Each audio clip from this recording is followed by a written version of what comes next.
this whole misconception about Finn Russell not being a consistent performer is like it's just not true. Like if you look at all his performances, he's consistently been one of the best players on the pitch. And you can look at maybe one mistake every season that he makes, but and put it down to him just being stupid. But when you have to create as much as he is entrusted to create, like you're going to make a mistake. Can I ask a question? Look, Russell was a good how many player, times do people we speak about Finn Russell say on his day, if it's his day, he is. Nobody's denying the fact he has the potential to be, but his day isn't usually every single day. Okay, sorry, I need to I'm waffling. When Finn Russell's at his best, there's no denying he's arguably the best 10 in the world, but he's not on his best a lot of the time. I know you talk about mistakes if they're little things, but throwing an intercept to France is a huge mistake, and it's a game-costing mistake. Do you know what I mean? And Russell... It's a Six Nations costing game. That's a Six Nation costing mistake, that is. Okay, all right. I just want to say it from my point of view, okay? Finn Russell has to create. We all know that the coach, the way he plays, like if he doesn't do what he does, then nothing is going to happen for his team.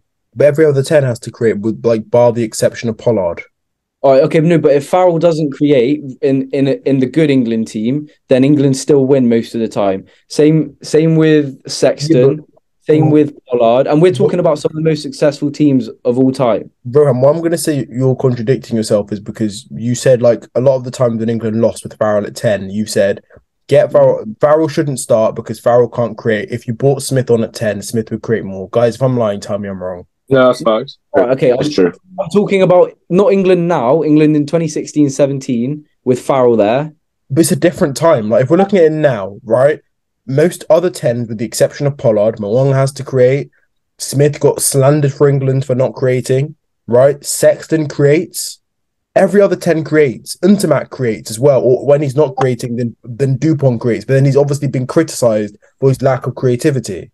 So I think this misconception that, Finn Russell has no help. He was playing with the best centre partnership this Six Nations.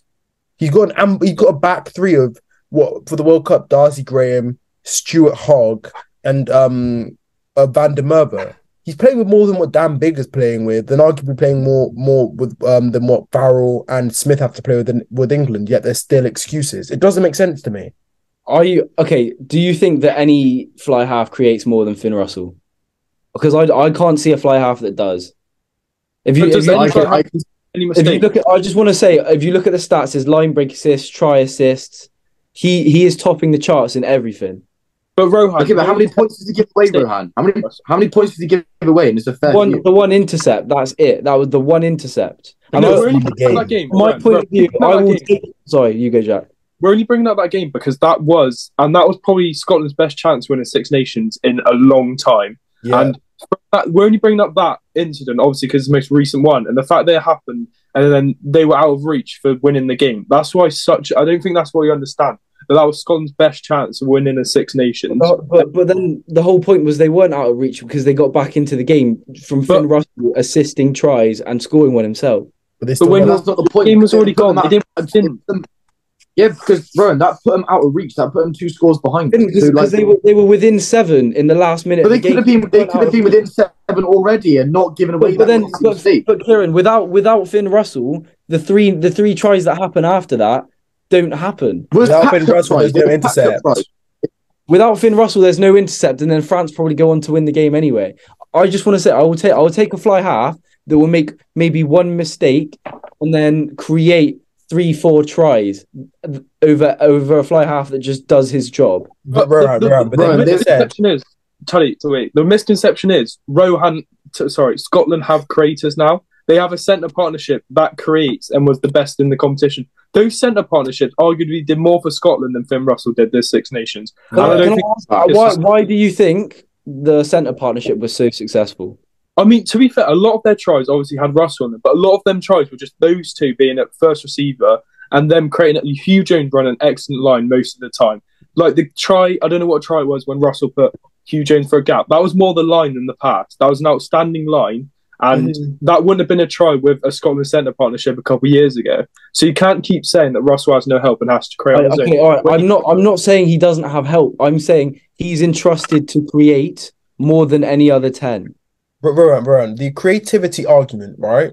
What I think what you're getting confused with, I would argue an all black 10 has more license to create and more responsibilities to create than any other 10 in the world.